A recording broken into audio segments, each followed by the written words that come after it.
Yang terakhir adalah, Ustaz, benarkah ahli sunnah wal jamaah tidak pernah melakukan zikiran bersama setelah sholat di masjid? Kenapa seperti itu, Ustaz? Ya.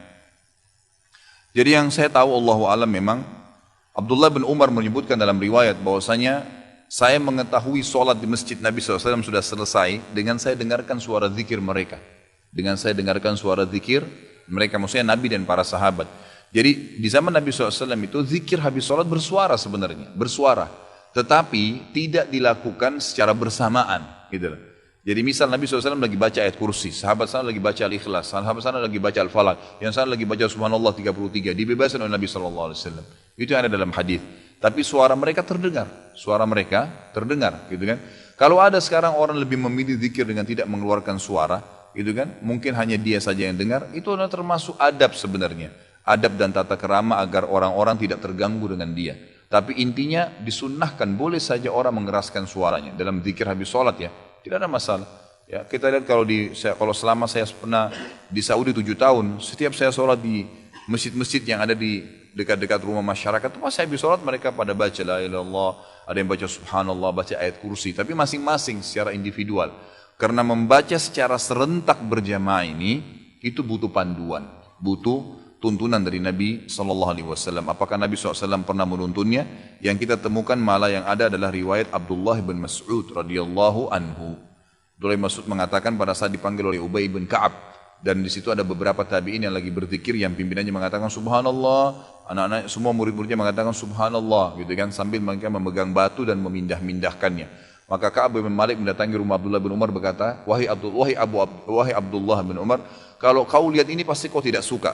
Karena ini tidak pernah ada di zaman Nabi SAW. Kata Abdullah bin Umar, apa itu? Silakan kau ke masjid. Ditemukanlah di masjid tersebut, ternyata ada beberapa tabi'in yang lagi berzikir sambil dituntun. Pimpinannya mengatakan subhanallah, yang lain pada itu subhanallah. Sambil rame-rame subhanallah, subhanallah, subhanallah, rame-rame gitu.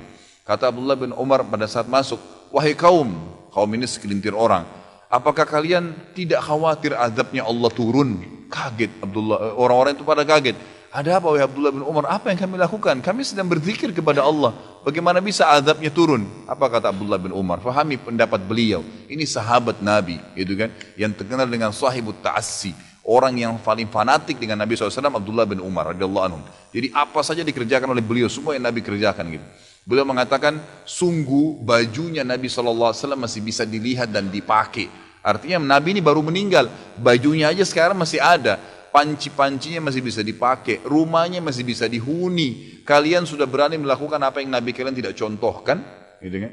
Berarti akan datang azabnya Allah bukan karena perbuatan kalian, tapi karena tidak pernah Nabinya contohkan. Artinya kalian menambah-nambah dalam agama ini. Jadi ini berbahaya sekali, gitu kan? Seseorang telah datang di depan Hasan Basri lalu sholat habis asar 6 rakaat. Salam habis asar, sholat 6 rakaat sunnah. Lalu orang ini begitu setiap mau salam, Hasan Basri mau ingatin, dia sholat lagi.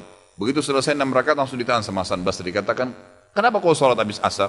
Dia bilang, wahai imam, dia tahu ini Imam Hasan Basri, ulama. Wahai imam, apakah Allah akan mengadab saya karena saya sholat? Apa kata Hasan Basri? Tidak. Allah tidak akan azab kau karena kau sholat. Tapi Allah akan azab kau karena kau melakukan apa yang nabinya enggak contohkan, yang merupakan ajaran dari Allah subhanahu wa ta'ala. Nabi enggak pernah contohin ada asar, setelah asar sholat 6 rakaat. Dari mana dasarnya kau lakukan? Gitu.